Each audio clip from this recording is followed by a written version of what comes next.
आप देख रहे हैं बिहार आजकल और मैं हूं इमरान अली।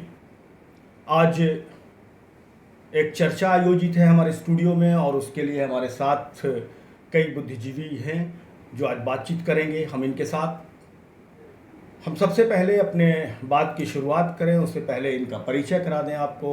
सबसे पहले हमारी दाईं ओर कंचन कुमार गुप्ता जी हैं जो कि एक सामाजिक कार्यकर्ता हैं, कलाकार हैं, पुस्तक व्यवसायी हैं और शेरघाटी के नई बाज़ार से संबंध रखते हैं। और हमारी दाईं तरफ सोहराब अंसारी साहब हैं जो कि लैंग्वेज के एक्सपर्ट हैं, जर्मन लैंग्वेज के एक्सपर्ट हैं और ये शेरघाटी के चट्टी मोहल्ले से इनका संबंध है। हमारी बाईं तरफ अमृत अग्रवाल जी हैं जो कि कलाकार हैं, सामाजिक कार्यकर्ता हैं और कपड़ा व्यवसाय से ये जुड़े हुए हैं। ये शेरघाटी के रमना मोहल्ले के हैं।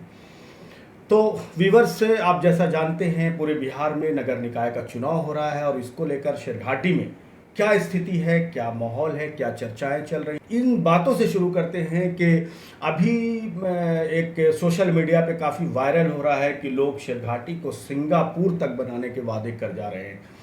तो चलिए हम शुरुआत करते हैं। अमृत जी, शेरघाटी को सिंगापुर बनाने की बात हो रही है, ये वादे किए जा रहे हैं, क्या लगता है क्या मुद्दा है यहाँ पर? देखिए इमरान जी, जहाँ तक वादों का सवाल है, जब भी चुनाव आता है तो वादा ही वादा होता है।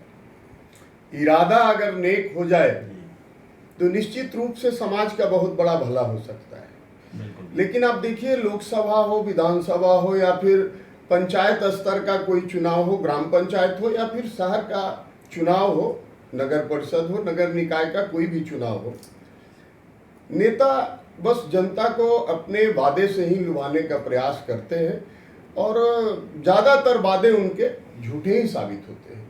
सिंगापुर क्या, थोड़ा भी अगर विकास करते चले तो निश्चित रूप से पूरे समाज को काफ़ी खुशी मिलेगी और जो जन आकांक्षा है वो पूरी हो सकती है। चलिए, मुद्दा क्या लगता है? इनको लगता है कि विकास अगर हो, कुछ काम हो जी। आपको सोहराब साहब क्या मुद्दा लगता है, क्या मुद्दा है यहाँ पर, क्या ज़रूरी काम है? तो शेरघाटी में मूलभूत समस्याएं जो है, जल नल की है, नाली की समस्या है, रोड जो सड़क है उसमें जगह जगह गड्ढे हैं, वो एक बहुत बड़ी समस्या है। और सबसे बड़ी समस्या जो बिहार सरकार की जो योजना है, जल नल की योजना है, इसमें क्या है कि बहुत सारा काम, बहुत जल को बहुत बर्बाद किया जा रहा है। और जिस जिस मोहल्ले में वो जल नल की योजना या स्थापित की जा रही है, उसमें एक प्रॉब्लम ये आ रहा है कि वो बहुत पतला पाइप वो लोग डाल रहे हैं, जिससे उन जलापूर्ति में बहुत समस्या आने वाली है। एक तो ये है, दूसरे की जल की जो इतनी बर्बादी हो रही है उसके लिए हमारे पास कोई सिस्टम नहीं है जिसको जो जल संचय कर सके। ये जो धरती, इसमें तो कहीं ना कहीं आम आदमी का भी दोष है। बिल्कुल, इसमें जागरूकता की दोष है। तो ये सरकार की एक जिम्मेदारी होती है, बिहार सरकार ये जिम्मेदारी थी, इस योजना को लाने से पहले लोगों को ये जागरूक कर सकते, जागरूक करते कि हमें जल को जितनी ज़रूरत है उतना ही यूज़ करना है और नहीं तो फिर उसे जितनी ज़रूरत है उसको यूज़ कीजिए। और जहाँ तक जब वर्षा हो तो उस जल संचय के लिए भी कुछ एक ऐसा प्रावधान होना चाहिए, लोगों को जागरूक करना चाहिए। दूसरी बात, हम जब जल को यूज करते हैं, यूज़ तो कर ही लेते हैं, उसके बाद उसकी जो बर्बादी हो रही है, आप देखेंगे जगह जगह नल से पानी गिर रहा है। लोग घर पे जो है जब टंकी पे पानी चढ़ाते हैं तो आप देखते हैं। चलिए हम और मुद्दे को जान लेते हैं। कंचन कुमार गुप्ता जी, क्या क्या लगता है आपको कि बड़ा मुद्दा क्या है, बड़ा काम क्या है यहाँ पर? सर, सबसे पहले तो आपने जो बताया कि शेरघाटी को सिंगापुर, जी, उस पर नहीं, ये वायरल वीडियो का चर्चा नहीं कहूँगा कि मुंगेरी लाल के हसीन सपने अच्छे। शेरघाटी में जो मुद्दा है वो सफाई की मुद्दा है जी। नल जल की समस्या जो अभी हमारे बड़े भाई सोहराब जी बता रहे थे, उसमें जो मापदंड है उसका पूरा उपयोग नहीं किया जा रहा है। वो 3 फीट अंदर गड्ढा करके गाड़ना है, पाइप को डालना है। ये लोग ठेकेदार, इन्होंने नल जल की बात कर ली जी। और क्या बड़ा मुद्दा है यहाँ पर? जी, जाम की समस्या हमारे यहाँ सबसे अहम मुद्दा है, बेरोजगारी की समस्या सबसे अहम मुद्दा है और शेरघाटी का जो एक इतिहास रहा है कला और संस्कृति का, उसका एक बड़ा मुद्दा है कि आज हमारे पास कोई एक बड़ा टाउन हॉल नहीं है, हमारे बैठने के लिए कहीं कोई कम्युनिटी हॉल नहीं है, कोई मीटिंग हॉल नहीं है। ये बहुत बड़ी समस्या है। और अभी वर्तमान में देखें तो जाम से बड़ी समस्या हमारे पास आए दिन जीटी रोड के पास, थाना जैसे जो थाना वाले जाम हटाने काम करते उनके थाना के सामने आए दिन जाम लगा होता है। तो ये जाम की समस्या से निपटने की कोई योजना अभी तक के हम लोग को नहीं दिखाई चलिए, देता। योजना है ना, अमरीश जी से हम पूछते हैं, क्या लगता है आपको जाम से छुटकारा पाने का कोई उपाय आपको लगता है? समस्या बताना तो ठीक है, देखिए, आसान है। जाम तो प्रत्येक शहरों में होता रहता है, लेकिन जहाँ पर जाम से छुटकारा के लिए कुछ विशेष उपाय किए जाते हैं वहाँ निश्चित रूप से फायदा मिला है। और एक बार बस अनाउंस करके लोगों को ये बता देना कि देखिए इस तरह से जाम मत कीजिए, या फिर छोटा मोटा कार्रवाई कर देने से कोई जाम का समस्या से निजात मिलने वाली बात नहीं है। क्या होगा? अगर जाम से निजात चाहते हैं तो इसके लिए जरूरी है कि हम लोग दृढ़ इच्छा शक्ति के साथ, चाहिए इस शहर के जनप्रतिनिधियों को, इस शहर के प्रशासनिक अधिकारियों को, कि हम लोग उसके लिए ठोस एक तरीका बनाएं और सतत निगरानी करें। एक बार जाम हटा देने से जाम का समस्या खत्म नहीं होता। अगर जो हम रूल्स बनाते हैं उसको फॉलो नहीं करवा पाते हैं तो फिर सारा प्रक्रिया बेकार। तरीका इन्होंने जैसा जी, आपको क्या लगता है तरीका क्या होगा? कौन से तरीका अपनाया जाना देखिए, चाहिए? सबसे बड़ी समस्या है कि सरघाटी में एक मात्र रोड है जो गोला बाजार से नई बाजार की ओर जाती है। ये सबसे बड़ी समस्या है। जब नहीं, तक नहीं, उसका जाम बाईपास से छुटकारा का जी, उपाय क्या है? जी, मैं वही बता रहा हूँ कि जब तक कि इसके लिए कोई बाईपास रोड नहीं निकलेगी जी। तब तक ये जाम की समस्या यथावत रहेगी। अच्छा। और उसके लिए सिर्फ प्रशासन ही नहीं, हम भी दोषी हैं, क्योंकि जो व्यवस्थित और सुदृढ़ रूप से जो दुकानें मिली है, दुकान उनकी कहीं है, सामान उनका पूरे दुकान पर रहता है। आए दिन जाम की समस्या। एक नदी की ओर से एक छोटा सा रोड बनाने का प्रयास किया गया था, लेकिन वो प्रयास भर ही रह गया, वो धरातल पर नहीं उतर पाई। तो एकमात्र रोड है शहर का जो सबसे बिजी रोड है, वहीं पर बड़ा गाड़ी कभी घुस जाती है, पदाधिकारियों की गाड़ी घुस जाती है, आम जन की गाड़ी घुस जाती है, टोटो है, रिक्शा है, एक बहुत समस्या। और एक चीज़ जो मैं देख रहा हूँ कि किसी के लिए कोई मुकम्मल स्टैंड यहाँ पर नहीं है। टोटो के लिए स्टैंड नहीं है, ऑटो के लिए स्टैंड नहीं है, रजिस्ट्री ऑफिस और थाना के पास जो आए दिन जाम लगती है, मोटरसाइकिल लगाने के लिए आपके पास कोई स्टैंड नहीं है। जिनको जहाँ मिलता है वो बेतरतीब ढंग से लगा देते हैं। अब ये तो आप सिर्फ शिकायत समस्या। बता रहे हैं, समस्या बता। सौरभ भाई, कुछ निदान- आपको निदान क्या लगता है? आप निदान। मुझे ये लगता है कि जो शहर का जो मेन रोड है, हाँ। उसकी चौड़ीकरण तो की गई है, बट आप जब जाएंगे देखेंगे कुछ बिजली के जो खंभे हैं 4-4 फीट 5-5 फीट अंदर है। अगर उन खंभों को पहले उनको किनारे कर दिया जाता, उसके बाद रोड के चौड़ीकरण होता, तो शायद ये जाम की समस्या कुछ हद एक तक। निदान मेरे समझ में बात आती है अमरीश जी, कि यहाँ पर जो ट्रैफिक पुलिस, जो हर शहर में ट्रैफिक पुलिस का इंतजाम होता जी, है जी, जी। शहर को चलाने के लिए, बिल्कुल। यहाँ पर आपको अगर रिंग रोड बनाने में मान लीजिए कि 3 साल लग सकता है, जी। 2 साल लग सकता है, अब कोई भी सड़क बनाने में समय लगेगा, जी। तो उस बीच क्या होगा? बिल्कुल। आप रिंग रोड की बात किया जी, कंचन हाँ, जी, जी। रिंग रोड बनाने में मान लीजिए कि 3 साल लगता है, तो आप उस देखिए बीच में- इमरान जी, अभी जी। मैंने जैसा ही जी। कहा, सिस्टम बहुत जरूरी है। जहाँ पर सिस्टम नहीं होती है वहाँ पे बहुत सारे समस्या पैदा होते हैं। हमारे पदाधिकारी और हमारे जो भी इसके लिए रिस्पॉन्सिबल हैं, अगर अच्छा रूल्स बनाते हैं, उसको फॉलो करवाते हैं, तो निश्चित रूप से ट्रैफिक जाम पुलिस से के मामले को हाँ, लेकर आपका क्या कहना है? ट्रैफिक पुलिस के की काफ़ी आवश्यकता है। शहर में बड़ा हो रहा है, धीरे धीरे पॉपुलेशन बढ़ रहा है यहाँ पर, और भीड़ बढ़ना भी स्वाभाविक है। अगर ऐसे में ट्रैफिक पुलिस अगर जो मुख्य चौराहे हैं यहाँ के वहाँ पर दिए जाते हैं तो निश्चित रूप से इससे लाभ मिलने वाला है। क्या मुद्दा, दूसरा मुद्दा क्या लगता है आपको? ये जाम तो एक मुद्दा है, ये अगर भी जो नगर निकाय चुनाव है, बहुत सारे वादे हो रहे हैं, तो उसमें और दूसरा कौन सा मुद्दा सामने आ रहा है? आपको अब तक क्या बातें पहुंच रही है? दूसरा जी, कौन सा दूसरा मुद्दा यहाँ पर बेरोजगारी का भी है, जिसमें दुकान को अगर डबल कर दिया जाए, जितनी दुकानें बनी हुई है शहर में, तो कुछ लोग को रोजगार मुहैया हो सकता है। और बस स्टैंड की सबसे बड़ी मतलब समस्या- नगर पालिका को कुछ और दुकानें बढ़ानी चाहिए। हाँ, नहीं तो उसको संख्या- डबल डकर जगह उनके पास में नहीं है, तो हाँ। जो दुकानें बनी उसको डबल दुकान ऊपर कर दे, हाँ। डबल लेयर का दुकानें कर दें, तो कुछ और लोग को रोजगार मिलेगी। ये बहुत सारी खाली जगह भी है जी। अभी नगर पालिका के पास। नव निर्माण कराया और गया। बस स्टैंड की एक बड़ी समस्या है, कई बार हम लोग उसके लिए परिचर्चा किए हैं, कई बार हम लोग उसमें आए हैं, कोई सुनवाई नहीं होती। बस स्टैंड इतना गड्ढा में है कि कोई बड़े हादसे का गवाह कभी भी बन सकता है।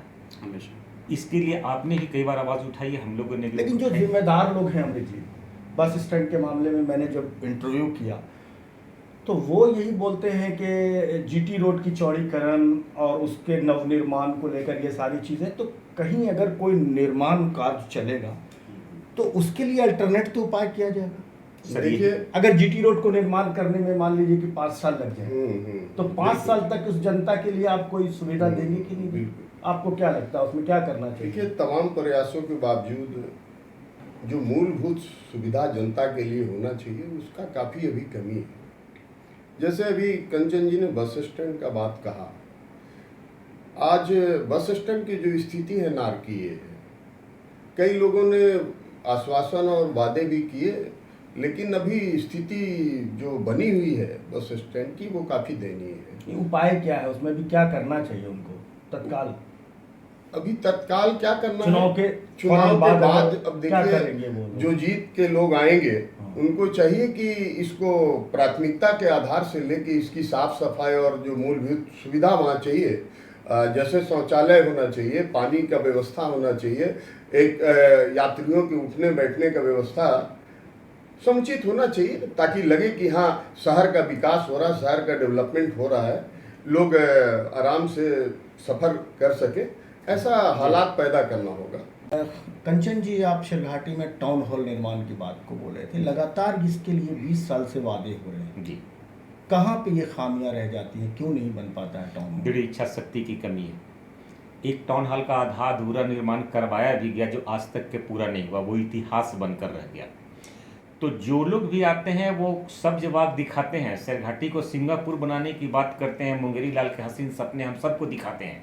नहीं, टाउन बात हॉल में नहीं क्या करती। मामला है? वो टाउन हॉल के लिए भी हमको हमेशा सपना दिखाया गया। जब कोई चुनाव आती है तब लोग कहते हैं कि टाउन हॉल आपकी डिमांड पूरी कर दी जाएगी, आपकी मांग पूरी कर दी जाएगी। सो शिरघाटी एक ऐतिहासिक नगरी रहा है, यहाँ की कला और संस्कृति बहुत ही रिच रही है। आज वो बिखर गई इसलिए कि कहीं हम लोग को बैठने की जगह नहीं मिली, न टाउन हॉल है न कमेटी हॉल है। और जितने भी नुमाइंदे शिरघाटी के आज तक क्या है वो सिर्फ वादे ही करते रहे।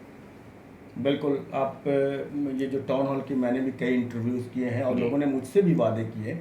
सुराज साहब, आप अपने सोशल मीडिया पे कई बार यहाँ के हॉस्पिटल का चर्चा करते रहते जी। हैं। क्या मुद्दा है आपका, क्या उस पर क्या कहेंगे आप? कि अस्पताल में व्यवस्थाएं हैं लेकिन उस पर काम नहीं हो रहा है। वहाँ पे डॉक्टर्स की कमी है, इलाज की बहुत भारी कमी है। अगर आप टीकाकरण कराने जाते हैं बच्चों का तो उसमें बहुत सारे ऐसे टीका हैं वो जो काफ़ी महंगे हैं, वो अवेलेबल नहीं है। तो उससे लोगों को बहुत परेशानी हो रही है। और थोड़े अगर आपके साथ गंभीर समस्या है तो तुरंत रेफ़र किया जाता है, गया या पटना या रांची, कहीं दूसरे शहरों को जाना पड़ता है। तो उससे लोगों यहाँ के लोगों को काफ़ी परेशानियाँ आ रही हैं। परेशानियाँ आती हैं, उनकी परेशानियाँ, इनकी परेशानियाँ, हमारी आपकी। वो जीत जाएंगे, कहेंगे मैं ना करूँगा तो।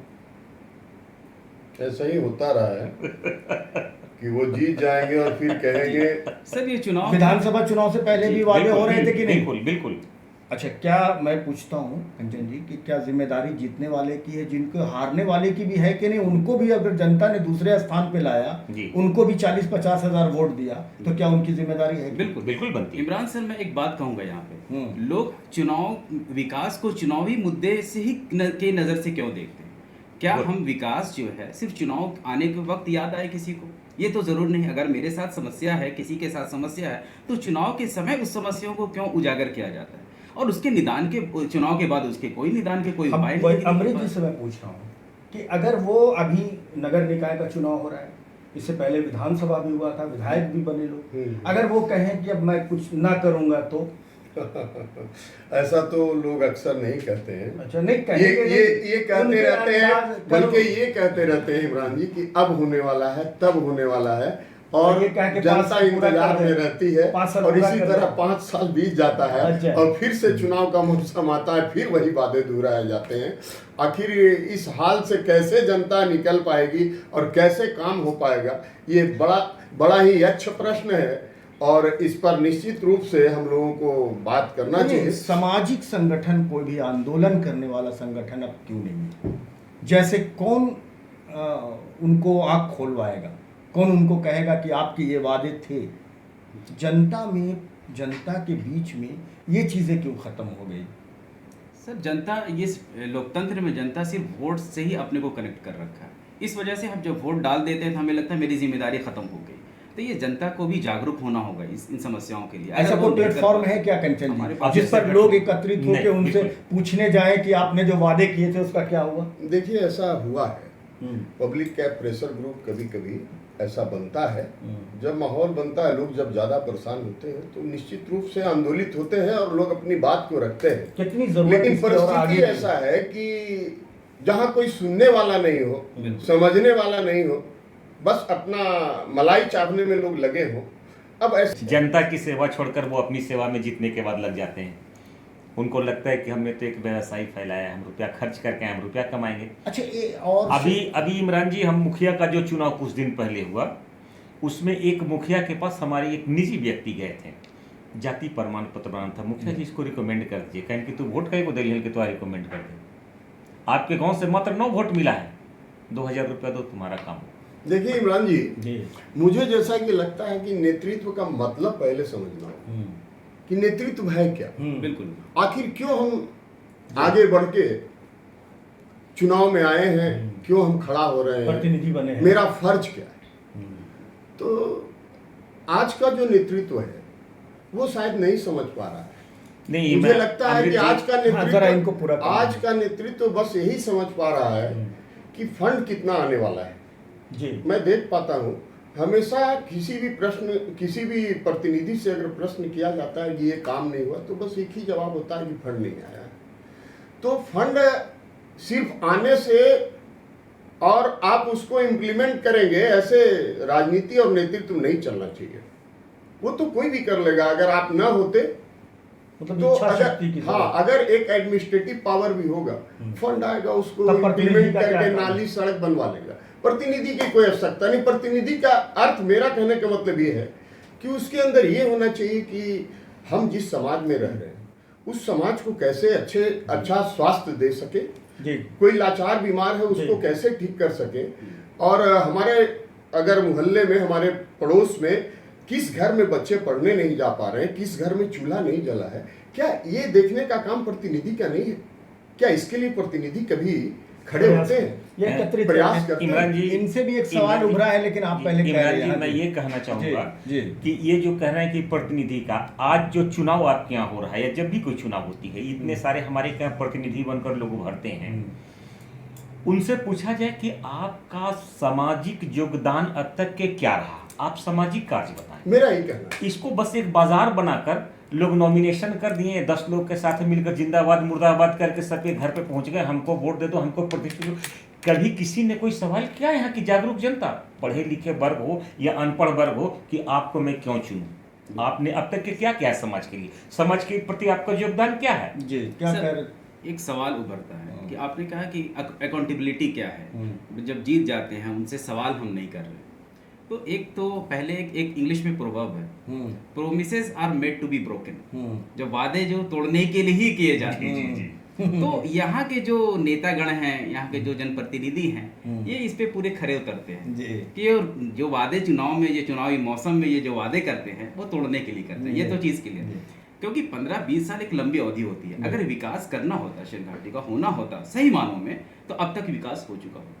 विकास 80% तो कंप्लीट हुआ, हमें 20% की बात होती, अभी तो हम धरातल पे ही। चलिए, हमें उम्मीद पे रहना चाहिए। जी, लेकिन एक चीज़ें जो मेरे मन में आता है कि शिरघाटी में अमृत जी, जैसा दूसरे शहरों में मैं देखता हूँ कि जो जिस विंग से भी लोग जीत कर आए हैं, अलग अलग विंग के लोग एक जगह बैठते हैं, MP, MLA, चेयरमैन, मेयर, जो उनके अलग अलग विंग के लोग, और एक जगह बैठ के शहर के लिए कोई तय करते हैं। क्या शिरघाटी में इस तरह की चीज़ें कभी आपने देखा कि विधायक और नगर पालिका के चेयरमैन और MP ये सारे एक जगह बैठ रहे हो और कुछ बुद्धिजीवियों को बुला लिया गया हो और पूछा गया हो, कुछ रास्ते तलाशे जाते हो? ऐसा कभी नहीं हुआ है, हालांकि इसकी आवश्यकता है। आवश्यक मोहल्ला और कमेटी। इसके अलावे ये तो शहर लेवल पे आवश्यकता है, इसके अलावे ये भी आवश्यकता है कि प्रत्येक वार्ड में एक कमेटी बनाई जाए जी जिसमें जनता के राय से क्या करना है, क्या नहीं करना है, कहाँ क्या प्रॉब्लम है, इसका असेसमेंट करे और उसको ठीक करे। पंचायत मोहल्ला चुनाव या समिति, नगर मेरा निकाय कहने का इसी मतलब उद्देश्य से है बनाया गया था। कि प्रत्येक वार्ड में मोहल्ला समिति होना चाहिए। बिल्कुल। पंचायत चुनाव का उद्देश्य गांधी का एक बड़ा सपना था। मैं एक जी, मिनट इस पर कहना चाहूंगा कि गांधी का एक बड़ा सपना था जी गांधी पंचायती चुनाव। पंचायती राज। पंचायती राज का मतलब ये था कि जनता का अधिकार जनता के हाथों में देना, जनता खुद से अपने समस्याओं का समाधान कर सके, इसके लिए एक पंचायती राज व्यवस्था आया। तो पंचायती राज व्यवस्था में आपने सुना होगा दीवारों पे कई बार आपने पढ़ा होगा कि स्लोगन लिखा जाता था कि गांव का झगड़ा गांव में निपटाएं, कोर्ट कचहरी कोई न जाए। क्या ऐसा पहल नहीं होना चाहिए? समाज में बहुत सारा विवाद उभरते रहता है, मकसद भी वही रहा है। हाँ, नगर निकाय विवाद उभरते रहता है। क्या इस तरह का काम कभी किसी वार्ड कमिश्नर या फिर अन्य जो मुख्य पार्षद या उप मुख्य पार्षद वगैरह होते हैं, तो क्या उन लोगों ने ऐसा प्रयास किया? क्या ये नहीं होना चाहिए? अमृत जी, अभी जो निवर्तमान कमेटी है, मैं किसी व्यक्ति विशेष की ओर इंडिकेट नहीं कर रहा हूँ, जो निवर्तमान कमेटी अभी है, उनके मुख्य पार्षद से हमने अपील की थी कि जो लोग जीत गए 20, उसमें 20 वार्ड हमारे के यहाँ थी कि 20 वार्ड तो चुनकर आ गए, वार्ड पार्षद चुनकर आ गए। उसके बाद जो दूसरे या तीसरे स्थान पर है, उनके पास भी तो कुछ अपने क्षेत्र के लिए कुछ सोच रहा होगा। बहुत अच्छी बात है। तो आप हर महीने 3 वार्ड से 4 वार्ड से 2-2 लोग को ही बुलाइए अपने पास में, उनको चाय पिलाइए, इज्जत दीजिए और उनसे पूछिए कि आपके यहाँ क्या समस्या है। हो सकता है कि कोई बहुत बड़ी समस्या हो लेकिन वार्ड पार्षद को हमसे नहीं बनता हो, तो वो हमारी समस्या को इग्नोर करेंगे। लेकिन अगर गांव के 4 लोग को बुलाएंगे आप, तो वो आपको शायद उस समस्या से रूबरू कराएंगे कि हमारे गांव में क्या समस्या है। बिल्कुल। इनकी बातों में मैं एक बात जोड़ना चाहूँगा कि एक डेमोक्रेटिक प्रोसेस होता है जिसमें हम फीडबैक दें। एक वार्ड लेवल पे, जैसे अमृत सर बता रहे थे कि वार्ड लेवल पे कमेटी हो जो फीडबैक दे, जो ऊपर के अधिकारियों को फीडबैक दे कि यहाँ पे ये समस्या, यहाँ पे ये समस्या। तो फीडबैक का जब प्रोसेस होगा तो एक्चुअल प्रॉब्लम जाएगी और उसका निदान भी तुरंत हो जाएगा। ये उम्मीद कुछ दिन के बाद रिजल्ट आ जाएगा और हम लोग जान जाएंगे कि कौन पार्षद बने, कौन मुख्य पार्षद, कौन उप मुख्य पार्षद। तो सबसे ज़रूरी क्या लगता है आपको अमृत जी, क्या लगता है यहाँ पर सबसे पहला कदम क्या उठाना है? देखिए इमरान जी, मैं काफ़ी दुखी हूँ।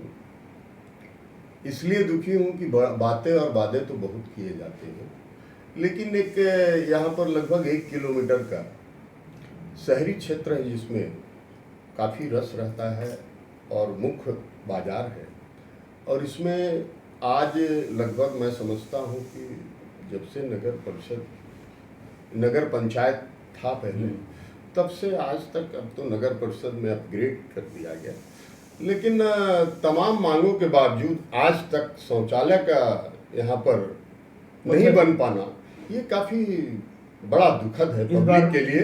मैं चाहूँगा कि इस बार जो भी जीत के आए वो सबसे पहले इस बाजार क्षेत्र में कम से कम 2-3 शौचालय जरूर दें, जिससे बाजार आने जाने वाले वादे बहुत किए जा रहे हैं, लेकिन इस बार इसे मुद्दा है। आप क्या कहेंगे इमरान जी? इस बार ये मुद्दा नहीं है, विधानसभा चुनाव में भी ये मुद्दा था शौचालय का, और जो कि वादे ही रह गए। अब उम्मीद करते हैं आपको और क्या एक मुद्दा है कि यहाँ पे चिल्ड्रन पार्क इस तरह की कोई व्यवस्था नहीं। प्रकाश पार्क को कोशिश की गई, लेकिन वो तो विफल हो गए। जगह बहुत है शेरघाटी में बिल्कुल पार्क बनाने के लिए। ऐसी जगह को चिन्हित किया जाए और एक चिल्ड्रन पार्क जहाँ पे फैमिली गैदरिंग कर सके, लोग बैठ सके, थोड़ा आराम कर सके, ऐसी व्यवस्था होनी चाहिए। जी, क्या लगता है कंचन जी, अब चुनाव का रिजल्ट आएगा, अब क्या लगता है? रिजल्ट आएगा और फिर परिणाम वही मिलेंगे जो नहीं, ऐसा उम्मीद की बात कीजिए। उम्मीद आगे क्या कहेंगे उनके लिए? सबसे पहले तो उनको सफाई कर्मियों को मैनेज करना होगा, क्योंकि आए दिन सुनने में आती है गंदगी। जब हम लोग देखते हैं क्या सफाई कर्मी हड़ताल पे चले गए,